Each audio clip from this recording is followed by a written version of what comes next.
His Divine Grace, A.C. Bhaktivedanta Swami Srila Prabhupada. ISKCON, the founder Acharya of His Divine Grace, is Srila Prabhupada. Ananta Koti Vaishnava Vrinda Ki Jai. Namacharya Srila Haridas Thakur Ki Jai. Premsako Sri Krishna Chaitanya Prabhu Nityananda Sri Advaita Sri Gadadhar Sri Vasadi Gaur Bhakta Vrinda Ki Jai. Sri Radha Krishna Go Gopinath Syamasundara Gundiri Govardhan Ki Jai. Srimati Tulsi Devi Bhakti Devi Vrindamai Ki Jai. Sri Amunamai Ki Jai. Shri Ganga Mai Ki Jai, Saraswati Ki Jai, Shri Ram Mayapur Ki Jai, Navadvitam Ki Jai, Mathuradam Ki Jai, Shri Vrindavandam Ki Jai, Shri Columbus Krishna House Ki Jai, Shri Harinam Yukadharma Ki Jai, Gaur Premanandi. All glories to the assembled devotees. All glories to the assembled devotees. All glories to the assembled devotees. All glories, all glories, all glories to the lotus feet of Sri Guru and Sri Gauranga.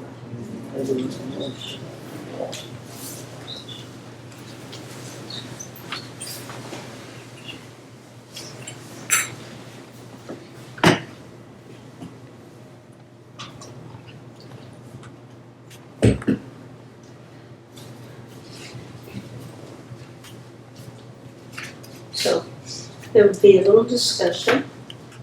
It's actually from first canto Bhagavatam, and 7th chapter. It concerns the dilemma of Arjuna regarding Aswathama. So I'll start with a verse from Bhagavad Gita that kind of sums up the ending of that situation. That is 234. Akirtam chapi bhutani katyaya shanti te vyayam shambhavitasya chatirtir maranad atir chate. People will always speak of your infamy, and for a respectable person, dishonor is worse than death. The purport is, both as friend and philosopher to Arjuna, Lord Krishna now gives his final judgment regarding Arjuna's refusal to fight. The Lord says, Arjuna, if you leave the battlefield before the battle even begins, people will call you a coward. And if you think that people may call you bad names, but that you will save your life by fleeing the battlefield, then my advice is you do better to die in the battle. For a respectable man like you, ill fame is worse than death. So you should not flee for fear of your life. Better to die in the battle. That will save you from the ill fame of misusing my friendship and from losing your prestige in society.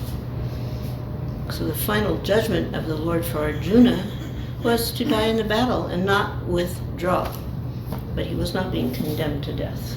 The gist of it being, for one who has been honored, dishonor is worse than death. Especially for materialistic people. So Arjuna was born as a result of a blessing from Lord Indra. And the blessing was Arjuna was born after Indra blessed Kunti and Pandu with a son. But Kunti had been given a blessing, a special blessing, and that she could call upon whoever she wanted, and they would appear. So she checked out that, she was given a mantra, and she checked out that mantra, and she found it worked, and that resulted in the birth of Karnam. But because she wasn't married at the time, she did not assert herself as his mother. Now she was married to Pandu. He couldn't interact with his wives and bear children. And then he found out about this mantra that she had and encouraged her to use it to call upon someone. So she called upon Indra, and the result was Arjuna. So Arjuna married 4 princesses: Draupadi, Ulupi, Chitrangada, and Subhadra. And from his 4 wives, Arjuna had 4 sons, one from each wife, respectively Shrutakarma, Iravan, Babaru, Baharna, and Abhimanyu. Then Aswathama, or also known as Droni, is the son of Dronacharya and Kripi, and the grandson of the great sage Bharadwaj. He's a Maharati, means a great warrior, who fought against the Pandavas on the Kauravas side during the Kurukshetra battle. He was born with a gem on his forehead, and that gem gave him a power that protected him from hunger, thirst, and fatigue, which are very important situations during battles. But unfortunately, it didn't give him great intelligence. So he committed 3 major offenses. He killed the sleeping sons of the Pandavas. He tried using the Brahmastra on Arjuna, and he tried to put this Brahmastra on the pregnant wife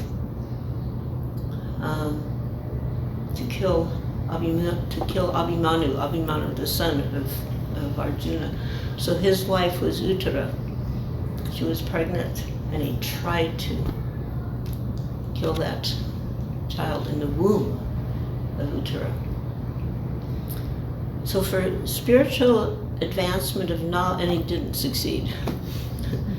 The Lord personally intervened. And of course we know that resulted in another great soul. For spiritual advancement in knowledge, a suitable place and atmosphere is definitely required.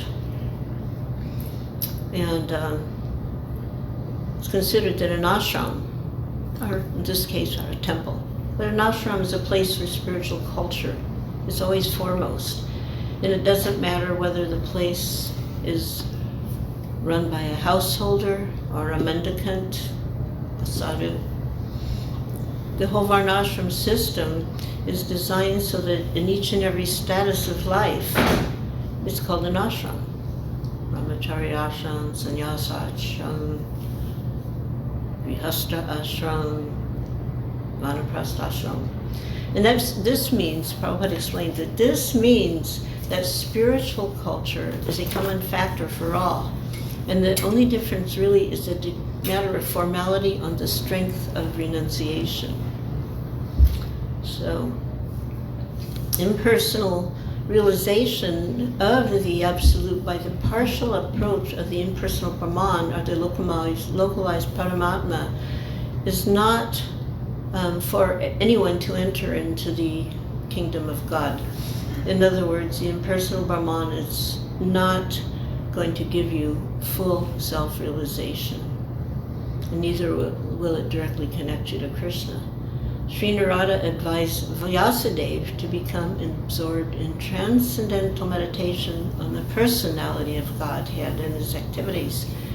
So therefore, in writing the sacred literature, the Srimad-Bhagavatam, he didn't take notice of the effulgence of Brahman, because that is not the absolute vision. The absolute vision being the personality of Godhead, which is also confirmed in Srimad-Bhagavad Gita 7:18, Vasudeva Sarvamiti. So devotional service, or bhakti yoga, is the function of the internal energy, and thus there's no place for the inferior energy, just as there's no place in the effulgence of spiritual light. So the present conditional state that most of us are in, it's due to the influence of the external energy, which means the illusionary energy is taking initiative while the Supreme Lord is aloof. The Lord doesn't desire that a conditioned soul, living entity, doesn't want us to be illusioned by the external energy. And the external energy is quite aware of the fact. But still, as a pure devotee of the Lord herself, she accepts this thankless task of keeping the forgotten soul under illusion by her bewildering influence. So the Lord doesn't interfere with that task of the illusory energy, because such performance of the illusory energy, and this gives you why people can say, but why? Why? Because such performance of the illusory energy is also necessary for the reformation or rectification of the conditioned soul. So the Lord descends from his kingdom upon the he descends from his kingdom, which is, again, separate from the illusory energy, and he personally gives relief in the form of the Bhagavad Gita, wherein he personally suggests that although the ways of the illusory energy are very difficult to overcome, one who surrenders to his lotus feet, the personality of Godhead, is set free by his order. So this surrendering process is the remedial measure for getting relief from the bewildering rays of illusory energy. And this surrendering process is completed by the influence of association with saintly persons and hearing from saintly persons. And Srimad-Bhagavatam is a summum bonum remedy for suffering humanity caught up in the clutches of Maya, illusion. So both the Supreme Personality of Godhead and the living entities are undoubtedly qualitatively, like quality one. The Lord has particular qualities, and the living entities, even in the conditioned state, these qualities are there. But the Lord is a controller of the illusory energy, and living entities, conditioned souls, we are controlled by that same energy. And thus the Lord and the living beings are simultaneously one and different. This is the basic premise of our Vaishnava philosophy. So the mitigation of material affection doesn't wait for the development of transcendental knowledge. Rather, the knowledge is dependent on the devotional service of the ultimate realization of the absolute truth. So the ultimate result of devotional service is to develop genuine love for the Supreme Personality. And love is the only word that can be properly used to indicate the relationship between Lord Krishna and the living entities. By hearing the subject matter of the Srimad-Bhagavatam, the false complexity of materialism is removed, just by the hearing process. And real peace in society begins, which politicians, they aspire so eagerly. They also want peace, so-called, but they have no idea what it's like. So they want a peaceful situation between man and man, nation and nation, but at the same time, because of too much attachment for material domination, there's illusion and fearfulness. So the politicians' peace conferences, so-called, cannot bring about peace in any society.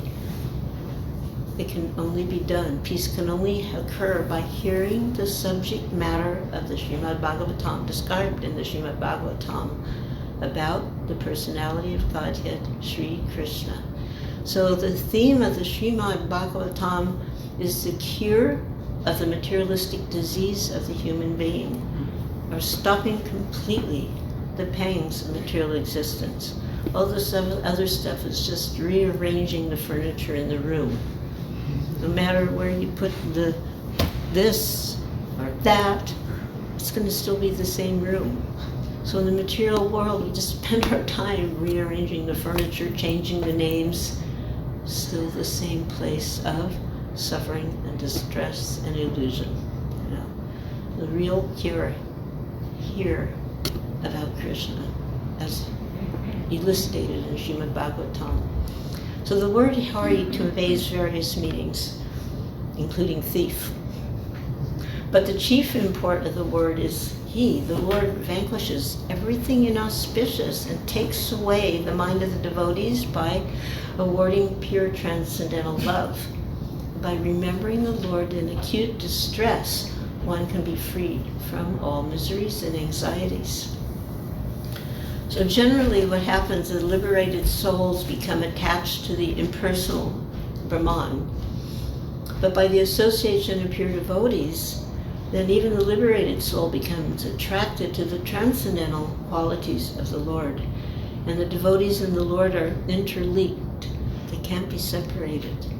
And therefore the talks about the Lord and his devotees, or even just his devotees, are Krishna Katha, are topics about the Lord. And the subtle forms of material activities are finer than the grosser methods of material manipulation. And these subtle forms of material activities are effected through the purification of sound. And the same method is adopted by chanting Hare Krishna, Hare Krishna, Krishna Krishna, Hare Hare, Hare Ram, Hare Ram, Ram Ram, Hare Hare. And even there is mantras that are so fine and yet so powerful they can act as nuclear weapons without all the gross material that goes into making a nuclear weapon. So Krishna is almighty, and especially the cause of fearlessness for the devotees. He's the cause of fearfulness for the non-devotee. And a devotee of the Lord is always fearless because of the protection given by the Lord. So it's, like the material existence is something like a blazing fire in the forest, which can be extinguished by the mercy of the Lord.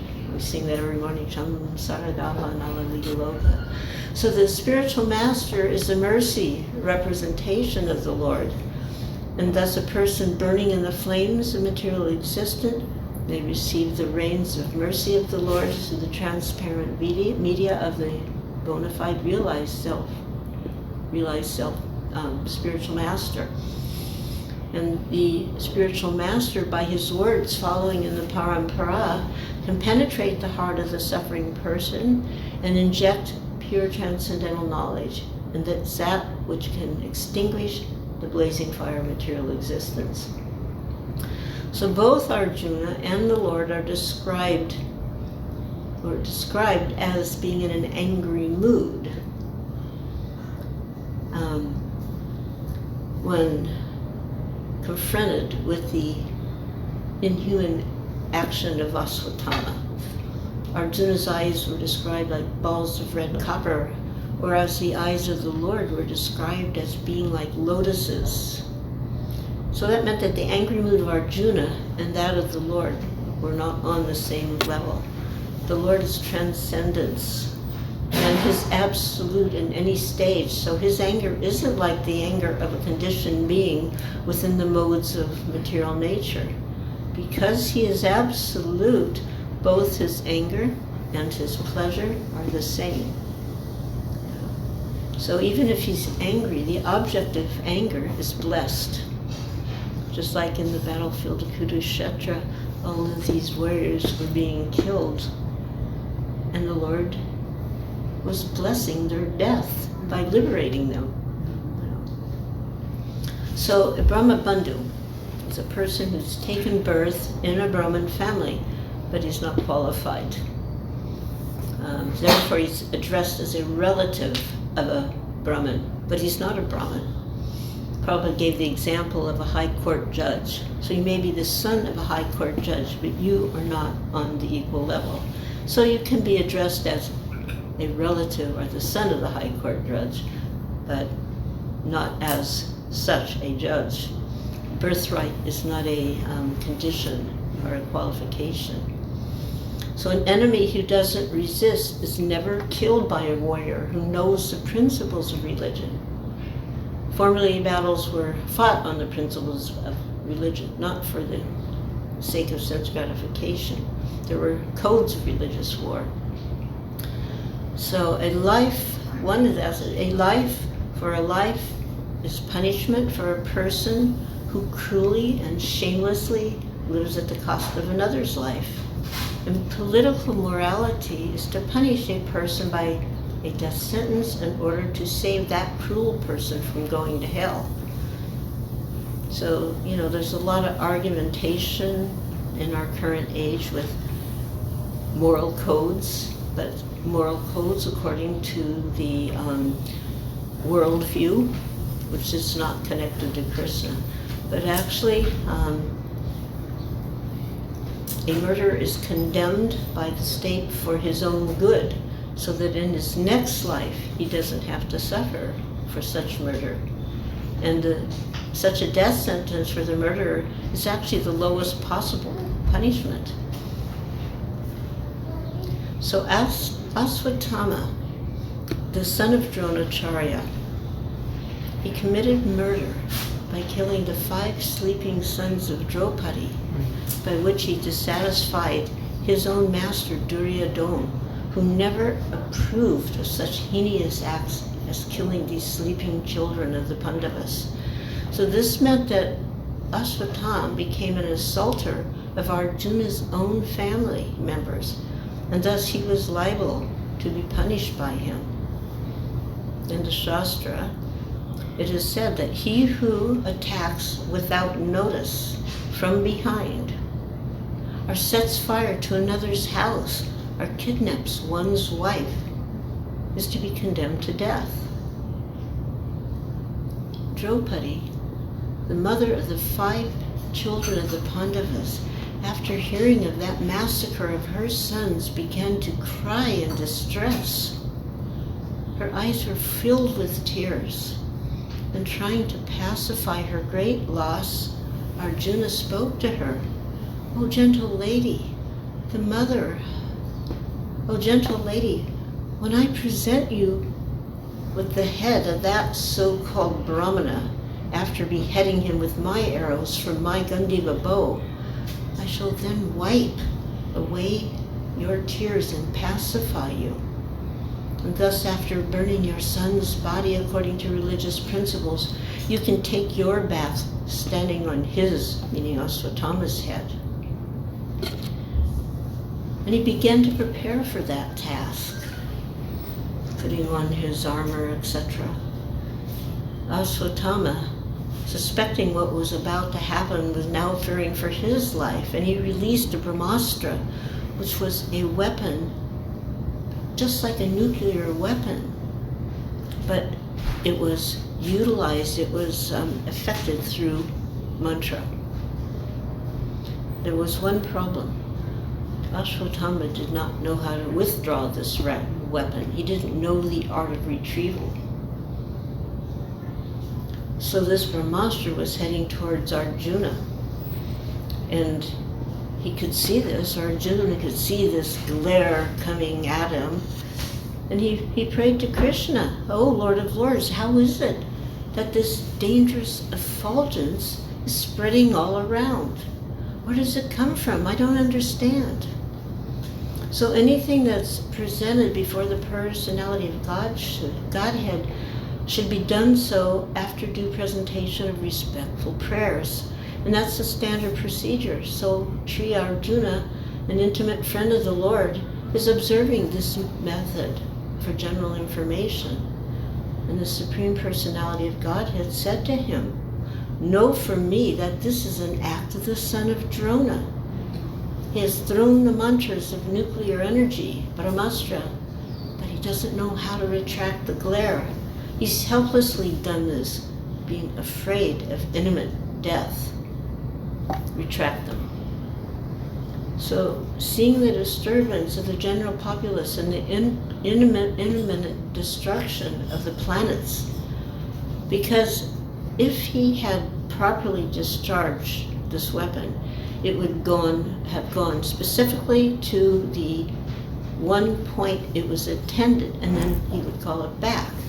But because he did not know, he was incomplete, his education was incomplete, because he didn't know how to call it back, then it meant it was just going to keep going.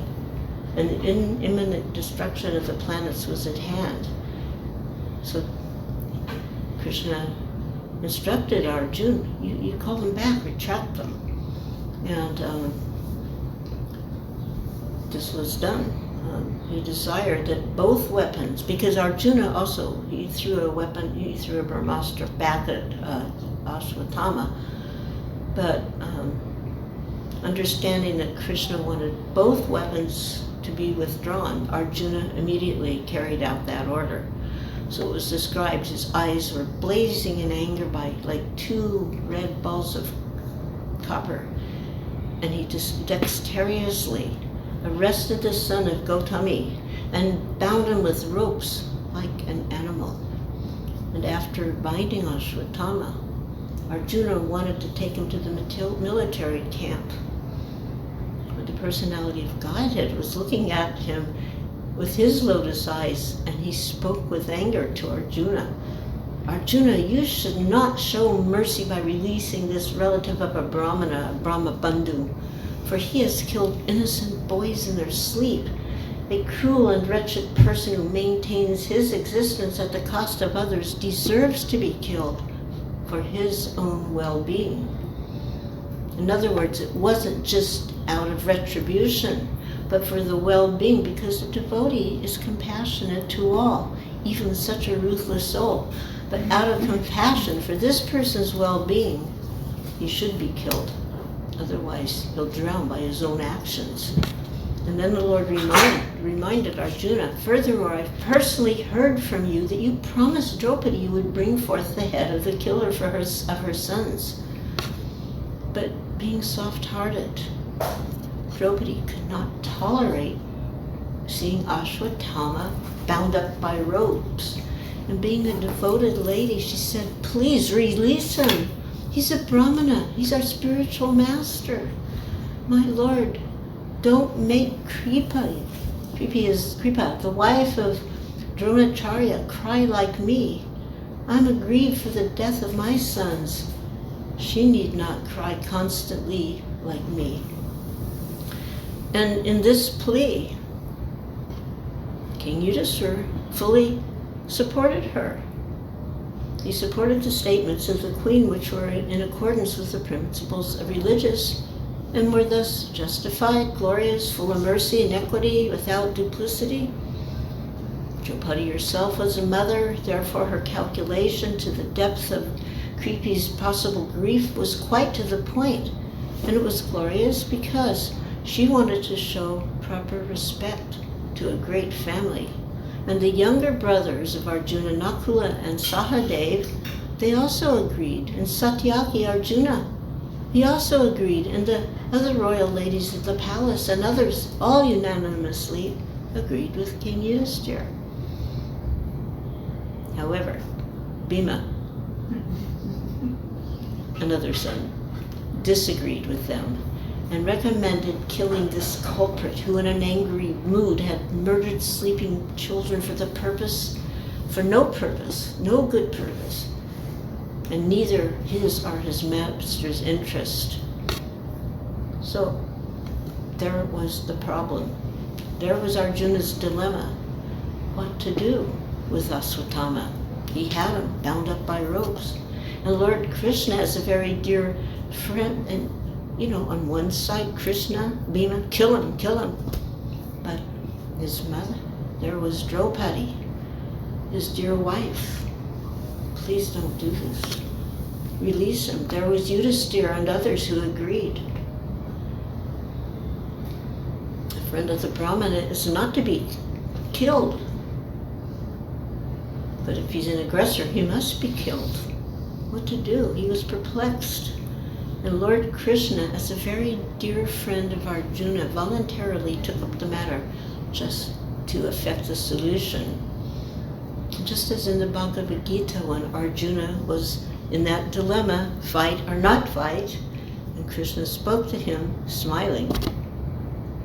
No, you're speaking such big words, but actually, so he was smiling. So again, he's smiling. A friend of a Brahmana is not to be killed. But if he's an aggressor, he must be killed. all these rulings are in the scripture, and you should act accordingly. You have to fulfill your promise to your wife, and you must also act to the satisfaction of Mishena and me. So Arjuna was perplexed. He was to be killed, or he was to be spared. What to do? So according to the rulings of Manu, an aggressor, even though he's a Brahmana, what to speak of an un-Brahmana, is to be killed. Dronacharya was certainly a Brahmana, but because he stood in the battlefield, he was killed.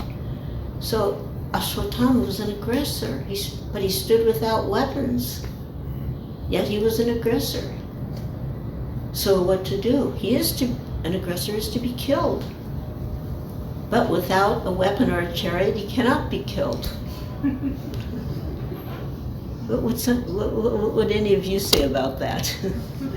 Would you like to be in Arjuna's chapels? So all these things were perplexity. And beside that, he had promised Draupadi he would bring the head. So he had to satisfy both Bhima and Krishna, who advised killing him, and he had to satisfy Draupadi, who was saying, release him. So this dilemma was presented to Arjuna, and the solution was awarded by Krishna. So being humiliated and insulted, Aswathama was simultaneously killed and not killed by the intelligence of Krishna and Arjuna. So just then Arjuna, he could understand the motives of the Lord by his unequivocal orders. So what did he do? He took his sword and he severed the hair and the jewel from the head of Aswathama. Aswathama had already lost his bodily luster due to the infanticide, killing the children. And now having lost that jewel from his head, he even lost more strength, making him unbound, making him weak. So then the ropes were cut, he was unbound, he was driven out of the camp. So contradictory orders of different persons are practically impossible to carry out. Therefore, a compromise was selected by Arjuna through using his sharp intelligence. And this was as good as cutting off the head of Aswathama, yet his life was saved for all practical purposes. Cutting his hair from his head deprived him of his wealth, and driving him out of his residence are prescribed as punishments for the relative of a Brahmana. There's no injunction for killing the body. But we see, for one who has been honored, dishonor was worse than death. And that was the situation of Aswathama. Lord Krishna encouraged Arjuna outwardly just to test Arjuna's sense of duty. It wasn't that Arjuna was incomplete in the sense of his duty, nor was Lord Krishna unaware of Arjuna's sense of duty. But Lord Krishna puts to test many of his pure devotees just to magnify their sense of duty. The gopis were put to such test. Prahlad Maharaj was put to such tests. Dhruva was also tested. And all pure devotees come out successful in their respective tests by the Lord. Even Srila Prabhupada was tested in his mission. He didn't arrive in America with a red carpet. And there were so many difficulties. Most of them are even unknown. But all pure devotees are ultimately successful. And Arjuna was similarly tested even in the beginning of the battlefield to fight or not to fight. So one must have good discriminatory power to judge a thing on its merit, and we should not accept that which is not genuine. Aswathama may be respected by a good-natured woman, Draupadi, but that doesn't mean he is as good as a genuine Brahmana. Draupadi desired that Aswathama be at once released, and that was a good sentiment for her. This means that a devotee of the Lord can tolerate all sorts of tribulations personally, But still, such devotees are never unkind to others, even to an enemy. These are the characteristics of one who's a pure devotee. So Arjuna was taught all of this, and therefore Draupadi wished that Arjuna feel obliged to Arjuna for all of those benefits. And in the absence of Dronacharya, his son Aswathama was his representative. That was Draupadi's opinion. So it may be argued why Dronacharya, a rigid Brahmana, should be a teacher in a military science. But the reply is, a Brahmana should become a teacher, regardless of his department of knowledge. A learned Brahmana should become a teacher, a priest, and a reciprocant of charity. And a Brahmana is authorized to accept all such professions. So even in New Vrindavan, when Prabhupada was speaking to them about Varnashram and explaining how the teachers should all be Brahmanas, there were some questions. Yeah, but they have to learn this. They have to learn military science. Prabhupada said yes. They have to learn so many things. Agriculture, yes. A Brahmana, as a teacher, should be conversant in all science. But it doesn't mean they're not a Brahmana. The Brahmana's duty is to teach. So they are able to teach all professions. So that was the problem. Krishna said kill him, Bhima said kill him, Draupadi said show him mercy, release him, and Yudhishthira agreed. Damned if you do, damned if you don't. Only Krishna could successfully unravel the complexities, and Arjuna, as his pure devotee, was endowed with the intelligence to manifest the correct solution. Hare Krishna. Anybody want to, give some comments, give some thoughts? What do you think about this situation? But even though Aswathama, he lost all the power, he still sent the Brahmastra after that, right? To kill Parikshit in the womb of Uttara. At that point, my understanding is that point, he hadn't lost all his power, because otherwise how could he release the Brahmastra? But once he was captured by Arjuna,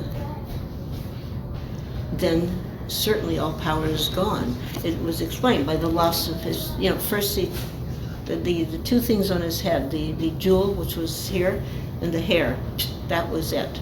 That was the concluding scenario for the full loss, the complete loss of power for Aswathama. Arjuna hadn't caught up with him, and at first they were having that fight, kill, don't kill, and then Arjuna agreed that he had to, but how to do it. And so by removing the hair and removing that jewel, that was the complete loss of power for Aswathama. And for one who has been honored, this dishonor, for a Kshatriya to lose his hair like that, it was just like total humiliation. So did he release Brahmastra after that, when he attacked Parikshit in the womb? No, that was a separate incident. That was one of the three things that was done.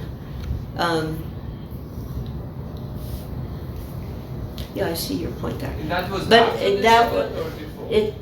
First he killed the Pandavas while they were asleep. Then he tried using the Brahmastra on Arjuna, and then his final deviation was to attack the pregnant wife, Uttara. So that had to have been after. So that guy could not learn his lessons. I mean, because he didn't, at that point, he didn't have, any power really, but he knew the mantra. But Krishna was a well-wisher of all his devotees, interjected. And actually it's described, it's like He came inside the womb of Uttara, and he was just like the size of a thumb. Of course, people have different sized thumbs, but just for some understanding, And actually, the child had actually been hit. But then the Lord came, and the child was, reawoken, and he saw it. So Pritchett saw the Lord in the womb of his mother. And the Lord entering the womb of his mother prevented the Brahmastra from having its permanent effect. These things are beyond our comprehension nowadays. Somebody could say, okay, I want to learn how to have a mantra weapon. What would be the point? You don't even have enough years in your life to learn how to chant. Because you have to be quite expert in chanting these mantras. And then the flip side is you have to learn how to retrieve the mantra. And he hadn't learned that. So actually, had he really been intelligent, he wouldn't have released it, he wouldn't have chanted. He would have waited till his education was complete, but he didn't do that, which further showed his, complete inability as foolishness. And it's kind of like terrorists, because he would die too, right? Because all the planets was getting destroyed. So actually his life was saved in that way. These things are very intricate, very fascinating. And therefore, in this day and age, the Yuga Dharma of chanting the Hare Krishna Maha Mantra is recommended because we're short-lived, our minds are always disturbed, our intelligence is reduced. So, thank you very much. We're actually studying this in our Saturday Bhagavatam class. We're studying this section. We just finished this section yesterday. So I was just thinking about about this, that Aswathama, he was a son of a Brahmana, but isn't it kind of out of place for him to attack anybody, because Brahmanas are supposed to be the teachers, and they're supposed to teach the people how to act, and teach the Kshatriyas, but to first of all to attack five children is not. Well, that was outside of the principles of religiosity, as pertains. Okay, you're a Brahmana, but you can fight under circumstances. You can do that, but then you have to do so according to the religious principles. Okay. So, attacking a sleeping person, what to speak of children, is really, outside of any religious principle. And then to throw the Brahmastra at the womb of Uttara. So these things are out of the religious principles of Brahmanas. Yes. But there are circumstances where Brahmanas do fight and do and do throw weapons in religious principles. Yes. Okay. Yeah. Or something else I was going to mention about that. I kind of lost my train of thought. But yes. We can't imitate these things. That's the bottom line. But we can learn from the incidents, and we saw that no good came from his actions. He didn't save anybody. He didn't glorify. He brought shame on his family.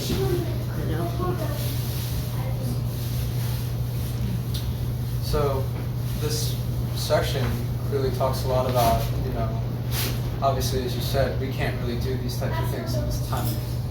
And we shouldn't even attempt. Right, we shouldn't even try. But I still think a good thing to take out of this is that discernment, right? Having that discernment, as you said, damned if you do, damned if you don't, right? So what is the best way when we're put in situations like this in our lives to be able to have that discernment and be able to decipher what is best to serve Krishna? Just what Arjuna did. He prayed to Krishna. Or you go to a superior, by superior devotee I mean one who is more advanced than you, whose intelligence is on a finer level and can give proper advice.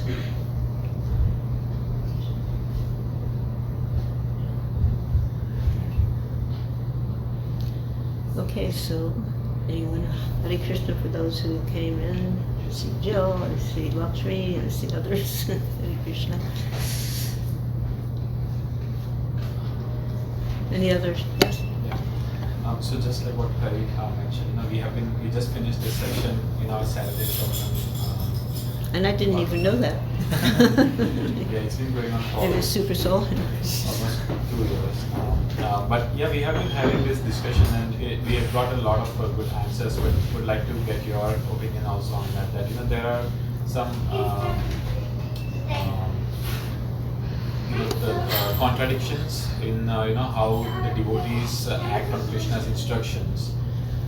Like one example is given here. Krishna instructs Arjuna to kill Aswathama immediately, and Arjuna says that no, it's not a good idea. And in the text 40, Srila Goswami said that Krishna was trying to test him. Yeah. But same thing happened in the Kurukshetra war. Krishna instructing Yudhishthir Maharaj to tell a lie to Dronacharya that Aswathama has died. Yeah, you're referring to the Aswathama, the elephant, is dead. To like boggle the mind of Drona. Right. And because of that, like, when you're like really concentrating on something and then something just kind of like distract, even for an instant, that little distraction. That's all it was, an instant. But it resulted in his death. Right? Drona's death. Yeah. So you can't say Krishna killed him. He didn't. But he provided that, much resparsa, that instant, that, little instant whereby, and at that instant, it gave an opportunity. Yeah. So the question is that Yudhishthira Maharaj did not follow Krishna's instruction as it is, and Arjuna also said no to Krishna's. And Yudhishthira didn't say no. I mean, they just presented a different, hesitant. and I don't even think, like, in the battlefield of Kurukshetra, Arjuna did say no. But in this situation, I didn't detect, he said no, he was just like torn between the two situations. His promise to Draupadi and Bhima, and Krishna was saying, but then he was like, but he didn't say no, and then he asked for guidance, and then he understood how to effectively kill without killing and satisfy everybody. That was really ingenious. I think there's going to be arti now, so we can get the room prepared. Anyway, thank you everybody for coming to Radhanath Bar's wonderful Sunday feast. And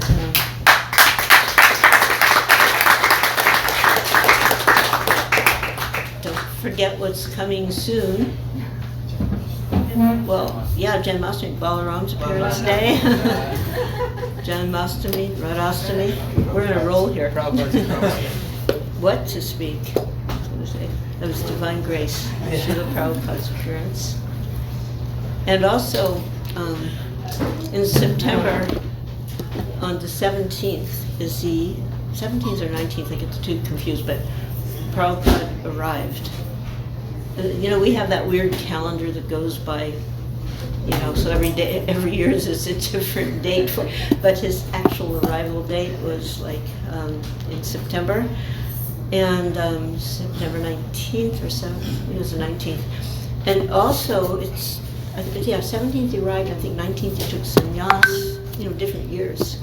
But those are very powerful moments, And they're kind of like, building the pathway that resulted in ISKCON and resulted in all of us being here.